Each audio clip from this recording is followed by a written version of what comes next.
Bonjour à tous, j'espère que vous allez bien par la grâce de Dieu, que tout se passe bien de votre côté. Jésus vous aime, ça c'est un fait qui ne changera jamais.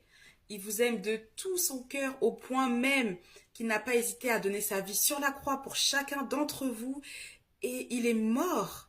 On l'a crucifié, mais bonne nouvelle, alléluia. Dieu le Père l'a ressuscité des morts par la puissance de son esprit. Et Hosanna, Jésus est vivant, il règne dans nos cœurs à nous, les croyants, amen.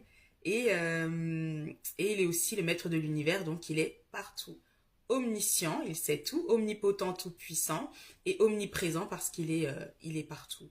Ah, bon, vous avez compris. Et pardon, tout ça pour dire que ben voilà, est Dieu. Il est l'alpha et l'oméga, le premier et le dernier, le commencement et la fin. Et ce qui est incroyable, c'est que pour ceux qui le cherchent de tout leur cœur, Jésus se manifeste dans leur vie. Et c'est la raison pour laquelle, lorsqu'on a une rencontre personnelle avec le Dieu tout-puissant, vivant et vrai, il n'y a plus de place au doute. On n'a pas besoin d'entrer dans des discussions vaines. On le sait en fait, c'est tout. Et c'est la raison pour laquelle, une fois qu'on a fait réellement une rencontre personnelle avec le vrai Dieu, on ne peut pas tourner notre dos à l'évangile. Et ce qui fait que oui, le salut, la vie éternelle que Dieu nous donne à nous, ses enfants, c'est pour l'éternité.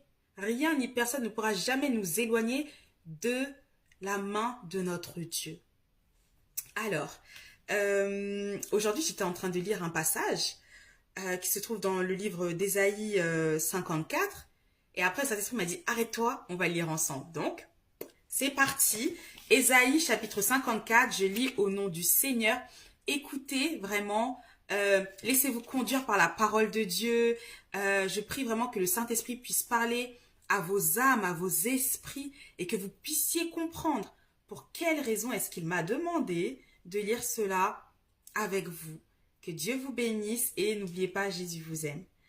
Gloire future de Jérusalem.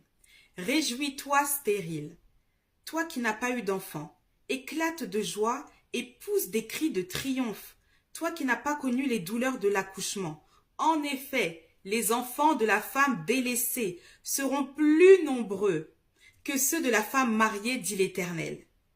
Agrandis l'espace de ta tente, il est temps. Qu'on déplie les toiles qui te servent d'habitation, n'en retiens rien. Allonge tes cordages et renforce tes piquets. En effet, tu déborderas à droite et à gauche. Ta descendance envahira des nations, alléluia, et peuplera des villes désertes.